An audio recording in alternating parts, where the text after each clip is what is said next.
एक गांव में रमेश नाम का एक गरीब लकड़हारा रहता था। वह बहुत ईमानदार और मेहनती था, लेकिन पढ़ा लिखा नहीं था। वह रोज जंगल से लकड़ियां काटकर बेचता और अपने परिवार का पालन पोषण करता। रमेश का एक छोटा बेटा सोनू था, जो पढ़ाई में बिल्कुल ध्यान नहीं देता था। वह हमेशा खेलने में मस्त रहता। उसकी माँ उसे समझाती, लेकिन वह नहीं सुनता। एक दिन रमेश लकड़ियां काटते समय गलती से अपनी कुल्हाड़ी नदी में गिरा बैठा। वह बहुत परेशान हो गया और भगवान से प्रार्थना करने लगा। तभी नदी से एक जलपरी प्रकट हुई और उसने पूछा, तुम क्यों दुखी हो?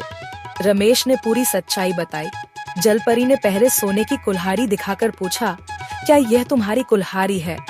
रमेश ने ईमानदारी से कहा, नहीं, मेरी कुल्हाड़ी तो लोहे की थी। फिर जलपरी ने चांदी की कुल्हाड़ी दिखाई, लेकिन रमेश ने उसे भी मना कर दिया। अंत में जलपरी ने लोहे की कुल्हाड़ी निकाली तो रमेश खुशी से बोला, हाँ, यही मेरी कुल्हाड़ी है। रमेश की ईमानदारी से प्रसन्न होकर जलपरी ने तीनों कुल्हाड़ियाँ उसे दे दी।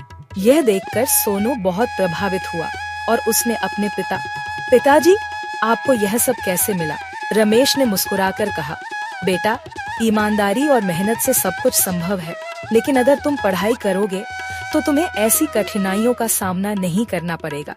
शिक्षा तुम्हें नए अवसर देगी और तुम्हारी जिंदगी आसान बना देगी। सोनू को यह समझ आ गया कि शिक्षा का जीवन में कितना महत्व है। उसने उसी दिन से मन लगाकर पढ़ाई करने का संकल्प लिया और मेहनत से पढ़ने लगा।